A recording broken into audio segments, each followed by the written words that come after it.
All right, let's talk about one of the biggest, most frustrating problems in AI today. It's memory. Or, its lack of one.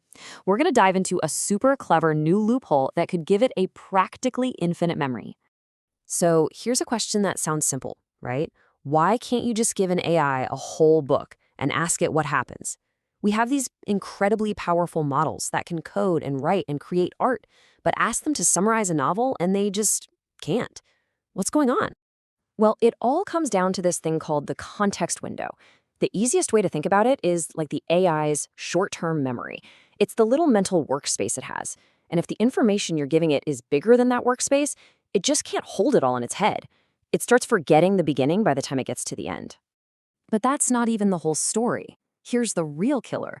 Even when the information fits inside that window, you get this nasty problem called context rot.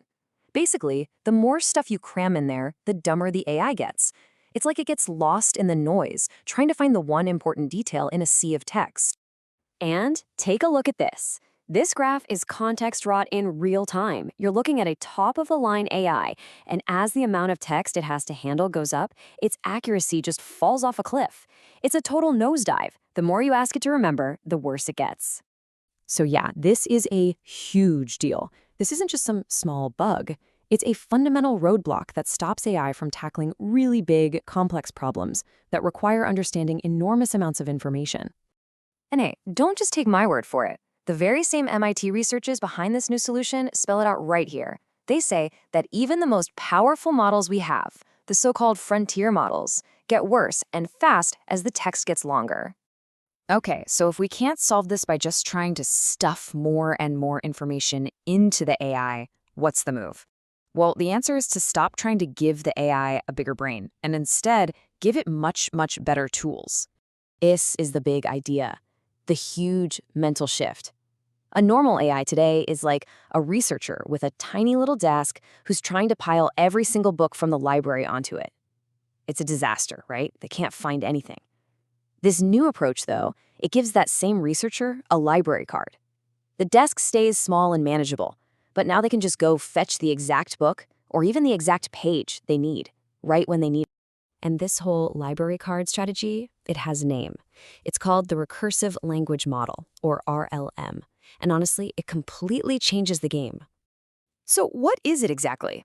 Well, instead of trying to feed a gigantic document into the AI's brain, an RLM puts that document somewhere else, in an external coding environment.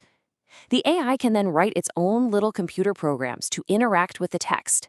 It can search it, slice it up into tiny pieces, and, this is the key, call up a little mini version of itself to analyze just the small relevant bit. This diagram gives you the bird's eye view. Instead of having one giant AI brain getting totally overwhelmed, the RLM works more like a project manager. It takes the huge document, puts it to the side, and then intelligently delegates tiny tasks to smaller AIs that only have to focus on one little piece at a time. Okay, let's break it down. Step 1, the giant text just gets loaded up into a coding environment. Think of it like a huge file on a computer. Step 2, the AI itself starts writing code to search through that file for clues and key phrases. And then, step 3, once it finds a little snippet that looks promising, it calls in a mini-me version of itself to do a deep dive on just that one little piece. And this is the really wild part. We can actually see what the AI is doing. It's not some abstract theory. The AI is literally writing its own Python code. You can see it here, defining what it's looking for, and then searching the text. It's acting less like a reader and more like a detective using a powerful search tool. Okay, so the idea is brilliant, right? But does it actually work in practice? Let's get to the results because this is where things get really exciting. And just look at this. This is the payoff. On the left, that's the graph we saw before, a top-tier AI just completely collapsing. But on the right, that's the exact same AI, just with the RLM strategy added on. It's night and day. The performance doesn't dip, it stays strong, stable, and super accurate, even as the text balloons into millions of words. So how much better are we talking here?